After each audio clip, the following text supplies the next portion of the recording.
Hello, Wendy. Hello, Andy. This is me, CEO of Healthwatch Suffolk, saying hello to the independent chair of Healthwatch Suffolk. What does that feel like?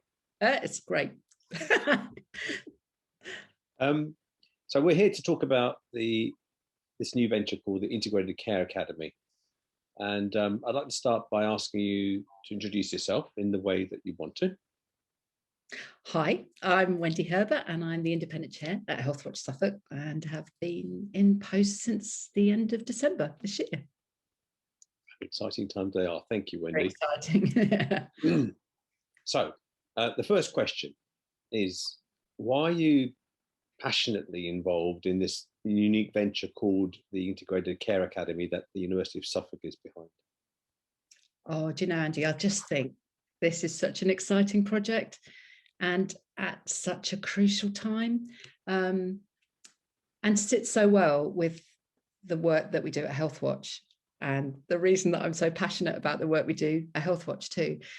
I mean, from the work that we do and we talk to people, often when you're a patient or you're a carer or you're involved in the system, you see how the system doesn't always work together and you see that there's integration, people fall between the cracks. And I think we've seen that over the pandemic, just quite spectacular effects probably.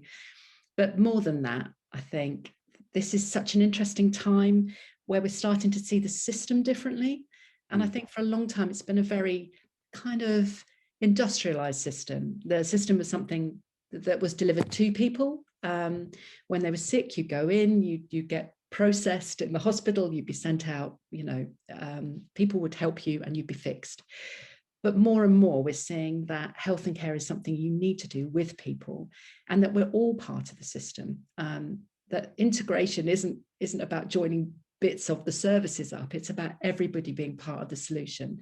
And I think we saw that more clearly than anything else during the pandemic, when all of us had to change our behavior and to deal with the implications. And all of us were supporting people around us to keep us safe. So if ever there was a time to think about integrated health and care and to have an institution embedded in our local university to really hold that learning and expand it, I can't think of a better time to do it. And I can't think of a more important thing to be talking about. That's why you've just expressed it really well. Thank you. So where do you see Healthwatch's role then in this? Because we're a small organisation, but we're bringing a particular kind of expertise to the table, aren't we? Yeah, we really are.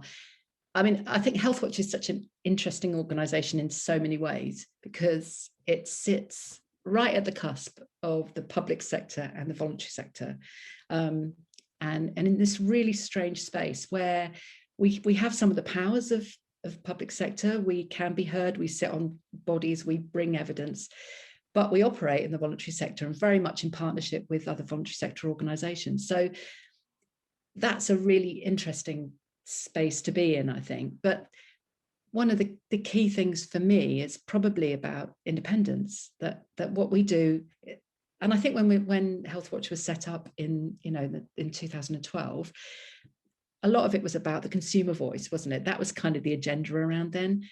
But it's so much more than that. It's about really articulating how people feel on the ground. And it's not your voice or my voice, is it? It's the voice of the people that we hear. And so, what I was really impressed about, and the reason I'm at Healthwatch is the robustness and the authenticity of that, the work that's done around the research, the work that's done with the community development teams to really go out and find out what's going on, really how people feel about it. That's what makes the role that we play so important. And I think the role that we play in partnership with the ICA going forward, so important too. Thank you. The last question, or the last area I want to explore with you is about benefit. So who will benefit, why, when, where, how? Because this is a massive undertaking. It's not going to hit the ground running. It's going to evolve over time.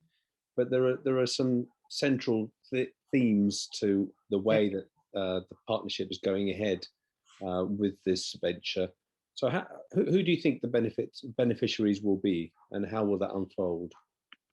But, one of the things I really love about this, and one of the reasons I think we're all so passionate about it at Healthwatch, is that co-production's right in the middle of this. And co-production's a tricky old thing, isn't it? Because if you're genuinely going to produce with other people and with beneficiaries, you're not really sure where it's going to take you. And if you're going to produce in an innovative way, I mean, if we keep doing what we've always done, we're going to get what we have now. And that's not going to be enough, is it? So I think the way, what will actually happen, I don't think we actually know. But I think the opportunity to really understand and change services is so important, and not just for the people that receive services, but for the people that deliver them as well.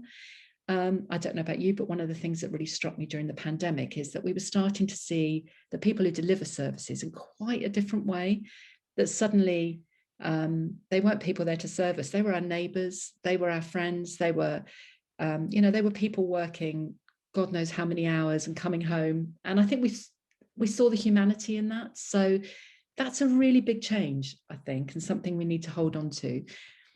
So in terms of the benefits, I think, we've all been encouraged to be experts in our own life, haven't we? We've all been encouraged, if we have a condition, to understand it. But if we're truly going to be those experts, then we're actually part of the solution that needs to be offered. And actually, that's a really big resource. It should liberate people to deliver much more effective solutions. And by all working together, we should be able to release a lot more resources. I think if we do this properly, everybody should benefit, because probably we could stop doing a lot of things. I'm always minded when we talk to people that so much of the help that's offered actually at best achieves little and often really hurts. So asking people what they really want and giving it to them and letting them manage their own lives should actually generate resources for the whole system and help us meet the demands that we know are coming. Quite right. If we don't do things really differently, absolutely, then what's the point? And of course, what you're describing is we're setting the bar really high. Of course. Why not? And why would we not want to do that? And why would we not want things to be better? I think it's really exciting. And I love the open remit of the ICA, not just in terms of what we might achieve, but who can be involved, that we can involve so many more people. And that's really exciting, I think. It is. And that's a good place to start to finish, isn't it, Wendy? Yeah. Thank you very much. Thanks for your thoughts. Okay.